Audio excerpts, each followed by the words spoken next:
And thank you, Gonzalo, also for mentioning my little daughter this morning. I wish I had a photo of her to show you because she is very cute, but she is thankfully much better today. So, but I appreciate being here today. And Marina also for the great introduction about CDP. If you've not heard about CDP before, please don't feel embarrassed or ashamed. You are not alone. We were recently branded in the Harvard Business Review as the most influential green NGO that you've probably never heard of. So as I say, you're not alone.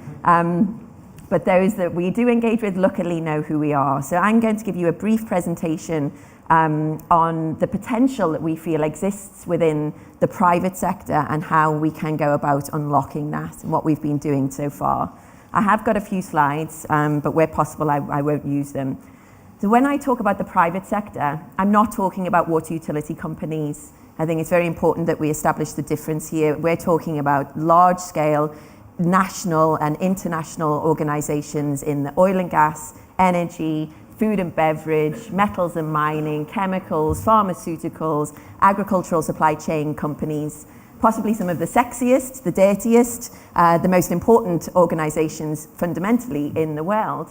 And when you consider their reach, the scale of the corporation is unlike anything else really in the world. And as a result, they have a huge potential, a huge responsibility, and a massive opportunity to take action and improve the world from a water security perspective.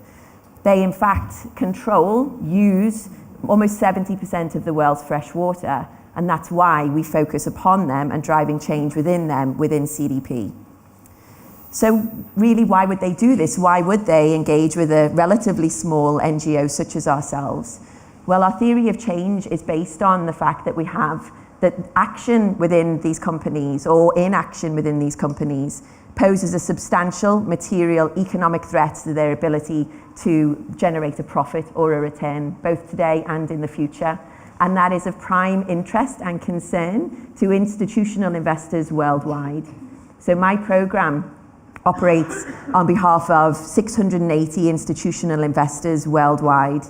These are institutional investors, the likes of the Norwegian Sovereign Wealth Fund, the largest sovereign wealth fund in the world, with more than 1 trillion assets under management. We work with BlackRock, HSBC, Goldman Sachs, you name it, we work with them. And it's their authority, their interest that allows us to engage with the companies in the way that we do and enables those companies to respond in the way that they do. So our vision as the organization is for a thriving economy that works for people and the planet in the long term. And our mission is to focus those institutional investors, companies and cities, although I won't be talking about cities today, on taking urgent action to build a truly sustainable economy. We do that by encouraging them to measure and understand their environmental impacts. And we started our water security program in 2009, so we're almost a decade old. And at the time, it's safe to say that most companies were unprepared to deal with the challenge.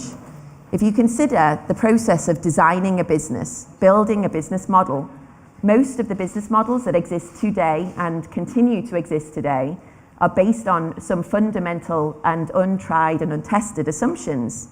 One of those assumptions being that a stable supply of good quality fresh water will always be available to that business whenever it needs it, wherever it needs it. We all know in that room that that situation, that assumption is no longer valid in almost every region, whether that's because the tap will run dry because of drought, or whether it's because there's a political shift and a societal shift in the view of whether that company should have access to water. And it's these factors that pose a substantial and material threat to those businesses. But as I say, when we started the program, and arguably still today, many of the businesses we engage with don't quite understand that.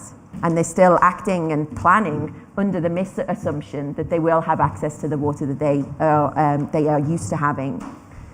So that they are unaware of the value of water and the fact that that's not reflected in the costs that they pay. As we've heard already, for most businesses, that's noise on a profit and loss sheet. It doesn't even feature. As a result, they have gaps in their water use data. They undertook at the time, and still to a certain extent undertake, one-off CSR initiatives to deal with the issue. And fundamentally, they're unfamiliar and unaware of the river basins upon which they depend, fundamentally, whether that's because they operate within them, they buy from them, or they sell to them.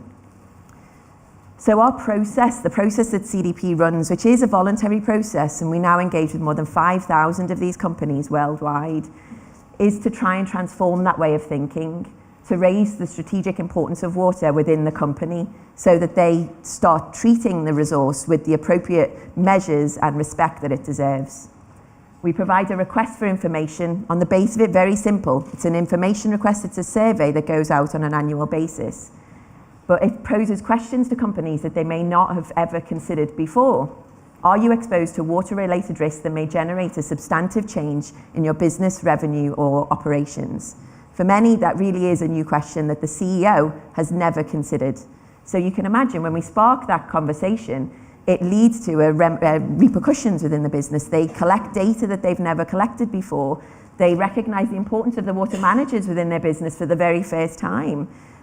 They create the answers, they provide it back to the 680 institutional investors who are asking it, and put systems in place to ensure that they can provide a better answer next year. So it's a really powerful and transformational system that we provide.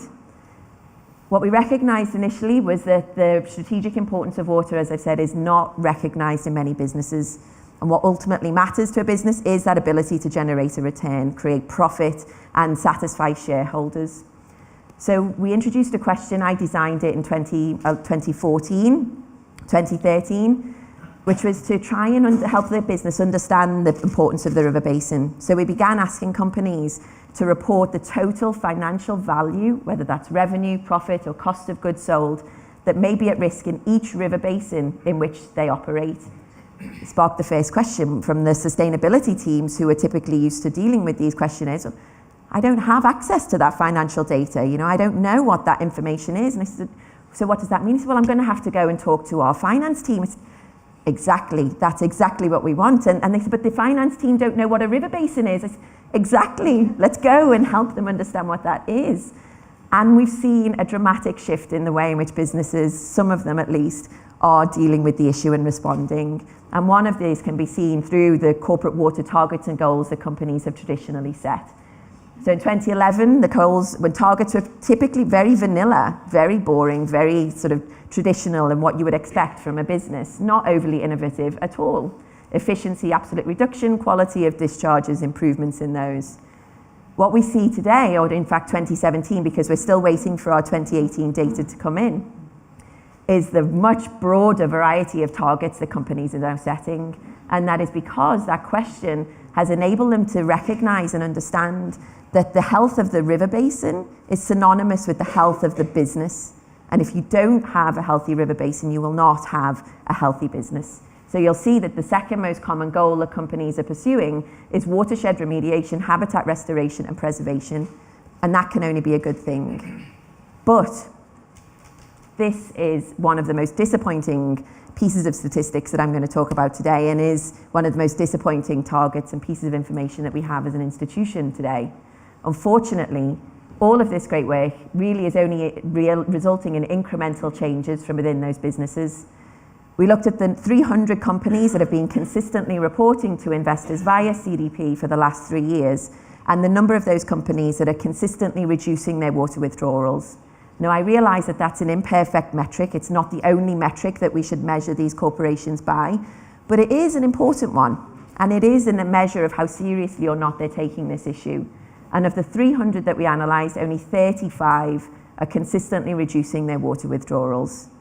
Arguably, that is insufficient to deal with the challenges that we're facing and to meet the goals that Peter outlined of the 2030 supply-demand deficit that we must meet. 2030, 40% supply-demand deficit.